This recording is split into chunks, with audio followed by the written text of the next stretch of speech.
Hello guys, कैसे हैं आप सब। आई होप सभी बच्चे जो होंगे अच्छे होंगे और स्वस्थ होंगे और अपनी जो प्रिपरेशन है बहुत ही अच्छे तरीके से कर रहे होंगे।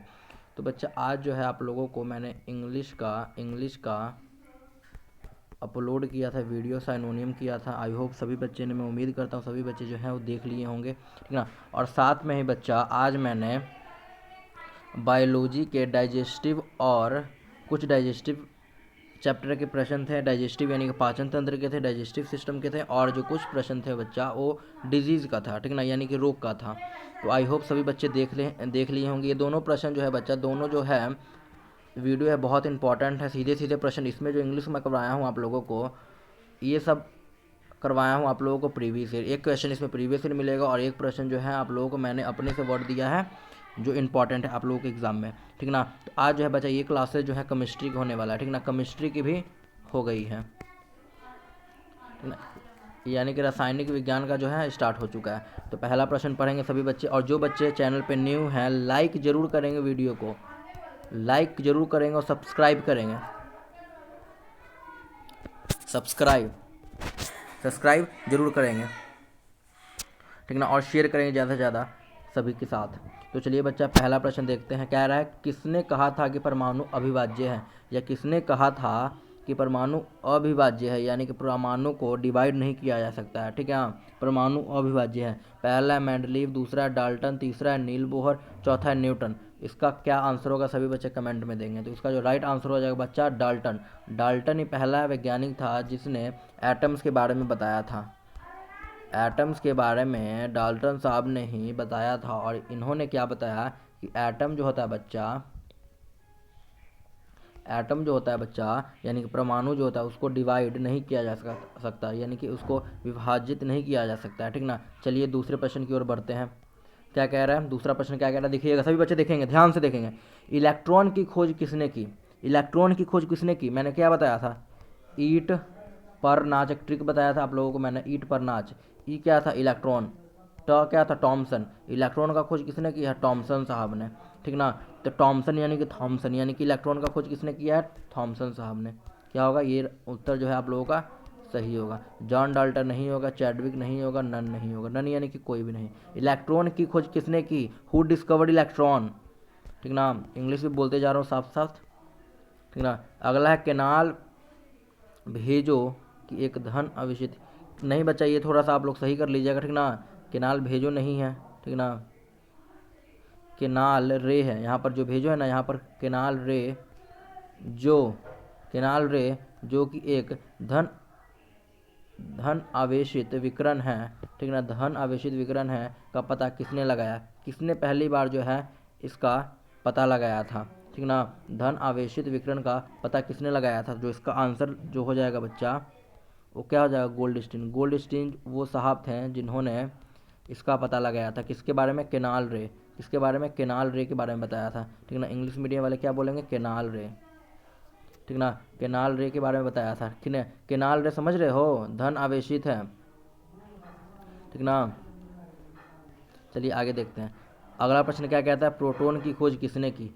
प्रोटॉन की जो खोज है बच्चा वो किसके द्वारा किया गया? आप लोग बताइए, प्रोटॉन की खोज जो है किसके द्वारा किया गया, यानी कि हु डिस्कवर्ड प्रोटॉन? पहला ऑप्शन है जॉन डाल्टन साहब ने किया है, जेम्स चैडविक ने किया है, ठीक ना, या गोल्डस्टीन साहब ने किया है, या हम नहीं बताएंगे ऑप्शन में है।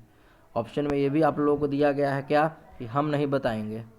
क्या होगा, ऑप्शन में ये भी दिया गया है कि हम नहीं बताएंगे। तो कौन कौन जो बच्चे हैं इस प्रश्न को चूज़ करेंगे कि हम नहीं बताएंगे? कितने बच्चे जो हैं वो बोलेंगे हम नहीं बताएंगे, ठीक है। तो इसका जो राइट आंसर हो जाएगा क्या हो जाएगा, राइट आंसर क्या होगा बच्चा इसका राइट आंसर क्या हो जाएगा?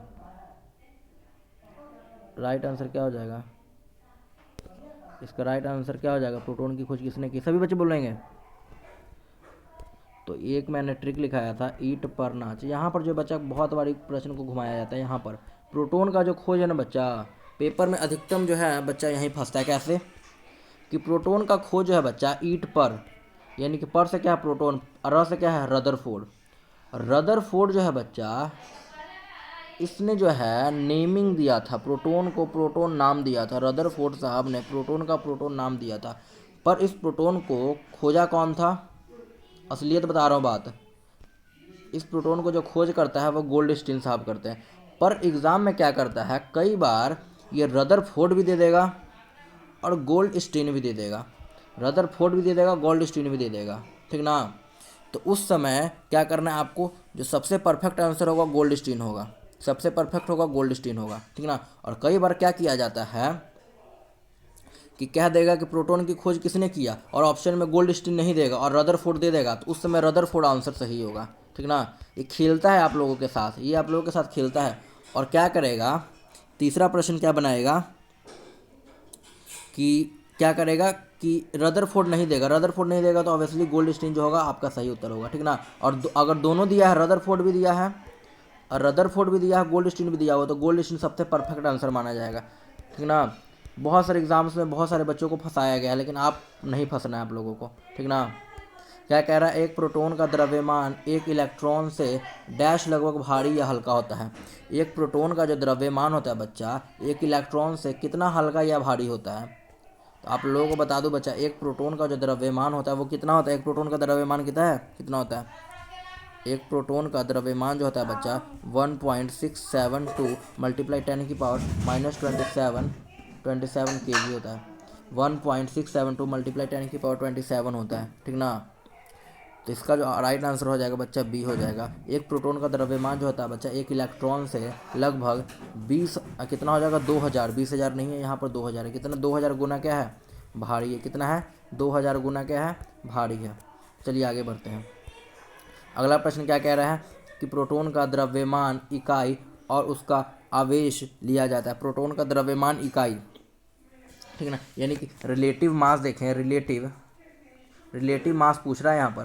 प्रोटॉन का रिलेटिव मास कितना लेते हैं, वैसे तो 1 पॉइंट समथिंग होता है, तो रिलेटिव मास कितना होगा 1 होगा। तो यहाँ पर 1 कौन सा दिख रहा है, एक सी ऑप्शन में दिख रहा है, ए ऑप्शन में दिख रहा है, ठीक ना। और आगे क्या दिख रहा है कि आवेश होगा, आवेश कितना होता है प्रोटॉन पे, +1 होता है कि -1 होता है, +1। आवेश कितना होता है +1 का मतलब है कि यार ये रिलेटिव ले रहे हैं, रिलेटिव चार्ज ले रहे हैं। वैसे तो कितना होता है प्रोटॉन पर चार्ज कितना होता है, +1.6 मल्टीप्लाई 10 की पावर -19 कूलम होता है, इतना ही होता है ना, 19 कूलम होता है। पर रिलेटिव के तौर पे हम लोग 1 लेंगे, यानी कि कौन सा ऑप्शन सही हो जाएगा, यहाँ पर 1 होगा, यहाँ पर इकाई 1 भरा जाएगा और यहाँ पर धनावेश जो है, ठीक ना, वो क्या हो जाएगा +1 हो जाएगा। तो इसका राइट आंसर क्या हो जाएगा बच्चा, इसका जो राइट आंसर हो जाएगा वह ए हो जाएगा, इसका राइट आंसर ए हो जाएगा।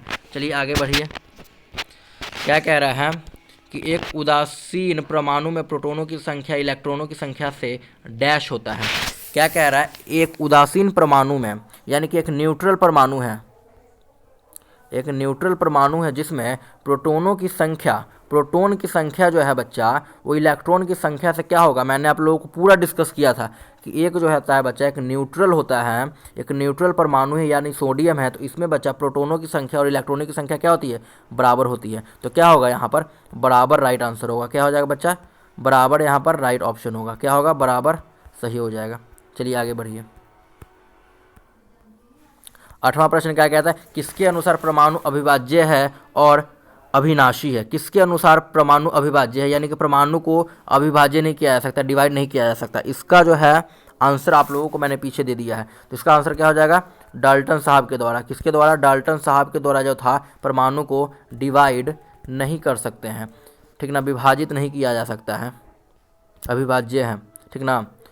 चलिए 9वां देखिए, परमाणु संरचना का सबसे पहला मॉडल किसके द्वारा दिया गया था। परमाणु संरचना का सबसे पहला मॉडल किसके द्वारा दिया गया था। आप लोगों को बता दूं बच्चा, ये जो मॉडल था बच्चा, ये मॉडल कुछ इस तरीके से कहता था कि ये जो मैंने सरफेस बनाया है, ये जो मैं स्फीयर बनाया है, इसको ये जो था ये पॉजिटिव चार्ज, ये क्या था पॉजिटिव चार्ज। पहले बता देता हूँ इसका आंसर क्या होगा। इसका आंसर हो जाएगा बच्चा जे थॉमसन। जे थॉमसन ने क्या बताया कि ये परमाणु है, तो परमाणु का जो आउटर सरफेस है, यानी कि जो मैं लकीर मार रहा हूँ, ये सब क्या है पॉजिटिव चार्ज है, ठीक ना। और इसमें कहीं कहीं जो है वो नेगेटिव है, कहीं कहीं नेगेटिव है, ठीक ना। इस तरीके से बताया था, इस तरीके से इन्होंने क्या बताया था, यही बताया था, ठीक ना।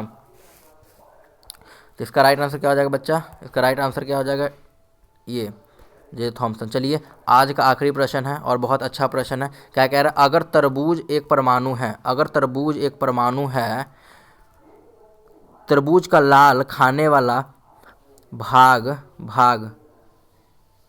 खाने वाला भाग है, खाने वाला भाग क्या था बच्चा, प्रश्न क्या था। अगर तरबूज एक परमाणु है और तरबूज का लाल भाग खाने वाला धनावेश है, खाने वाला धनावेश,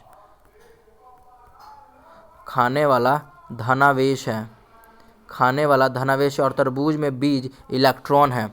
ठीक ना, मैं समझा देता हूँ। देखो ये है जो है तरबूज, तरबूज का जो ये खाने वाला भाग होता है, खाने वाला भाग समझ रहे हो, लाल लाल, ठीक ना, वो क्या कह रहा है, खाने वाला जो भाग है वो क्या था, खाने वाला भाग धनावेश है, धनावेश यानी कि पॉजिटिव चार्ज है, ठीक ना। और जो बीए हैं, तरबूज का जो बिया होता है वो क्या है, ऋणावेश है यानी कि नेगेटिव, ठीक ना। तो क्या होगा, क्या कहा है कि बीज हैं, तो परमाणु का यह मॉडल किसका है, तो परमाणु का यह मॉडल किसका है, ये मैंने आप लोगों को बता रखा है किसका है ये भी मॉडल जो है बच्चा थॉमसन के द्वारा ही दिया गया था, ठीक ना। थॉमसन साहब ने ही बताया कि ये अपना एक तरबूज है, तरबूज में जो बीए होते हैं वो है, बीए जो है वो इलेक्ट्रॉन है, और जो खाने वाला लाल पार्ट होता है वो क्या है, पॉजिटिव चार्ज है, ठीक ना, यानी कि पॉजिटिव चार्ज है। और इसको बच्चा, इसको क्या कहा जाता है, तरबूज मॉडल भी कहा जाता है, इसको तरबूज मॉडल भी कहा जाता है और वाटरमेलन मॉडल भी कहा जाता है। तरबूज मॉडल और वाटरमेलन मॉडल एक ही है, और सब प्लम पडिंग मॉडल भी कहा जाता है, ठीक ना। तो आज के लिए बच्चा इतना ही रखते हैं, तब तक के लिए ओके बाय, टेक केयर। जो बच्चे चैनल पर नए हैं, ठीक ना, वीडियोज़ को लाइक करेंगे, सब्सक्राइब करेंगे, क्योंकि हमारा अल्टीमेट चैनल जो है बच्चा, हमारा जो अल्टीमेट जो टारगेट है बच्चा 1K का है, 1K पूरा करेंगे, और ज़बरदस्त तरीके से आप लोगों के साथ बनेंगे लाइव सेशंस, बहुत ही ज़्यादा प्रश्नों के साथ, लगभग एक बार में 100 150 प्रश्न जो है आप लोगों को देखने को मिलेगा एक सेशंस में। लाइव आएंगे, 1 घंटा 2 घंटा 3 घंटा लगातार पढ़ेंगे, लगातार क्वेश्चन प्रैक्टिस करेंगे, ठीक ना। तो तब तक के लिए ओके बाय, टेक केयर, हंसते रहिए, मुस्कुराते रहिए, सभी को जय हिंद बच्चे।